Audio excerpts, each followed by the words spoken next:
This book is what came out of that journey. I wanted to put it out there because I know there are readers who will need these words. Readers who needed them yesterday and last year and decades ago. I was not alone in that temple. And sexual abuse in houses of worship is a bigger problem than most people realize or are willing to admit. This book is not meant to be capital P poetry or high art. It is a love poem to those who have struggled to connect to that wispy, spidery, sometimes elusive thread of hope, especially if that hope was stamped out early on. Putting this experience into the world has been the most courageous step I've taken in breaking the silence around what happened.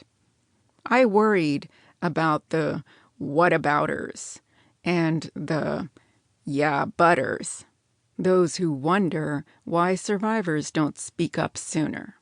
My answer to them is, do your research on childhood trauma. And my other answer is, I did speak up. Most of us do.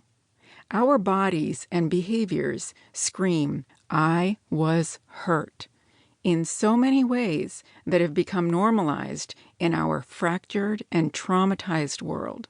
We are living on a planet that is hollering, I have been hurt, so loudly its shuddering spasms are all around us, and those of us who recognize the cries feel the urgency, like never before, to do something, to speak up, to protect the vulnerable and sacred. I spoke up as soon as I had words for my body parts and understood what had happened to me. I told. I told at 13, at 15, and again at 17, and 21, and 35, and again at 42. And now. I am telling again, now. I worried about airing the dirty laundry of my family, my community, my people, especially now when Black, brown, Indigenous, and people of color bodies are under siege in a world increasingly becoming polarized.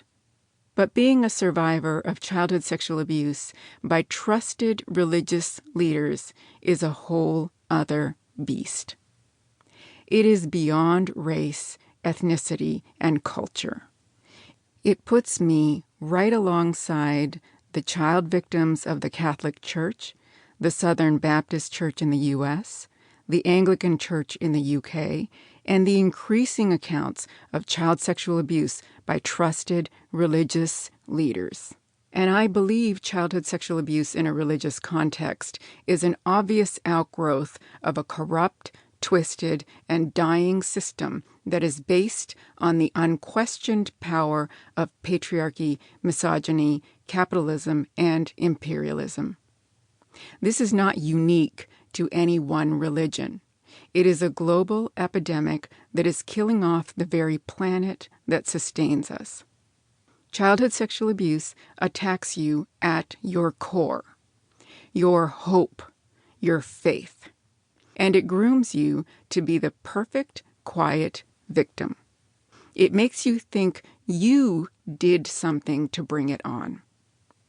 For the longest time, I thought there was something about my body, at the age of 6 even, that made men do certain things. That perhaps there was something especially wrong or dirty about me, and because of it, men lost control. Forgot how to behave like adults. I mean, here were these holy men everyone trusted and revered and loved. The problem had to be me, right? Hope is fragile, and children are incredibly vulnerable.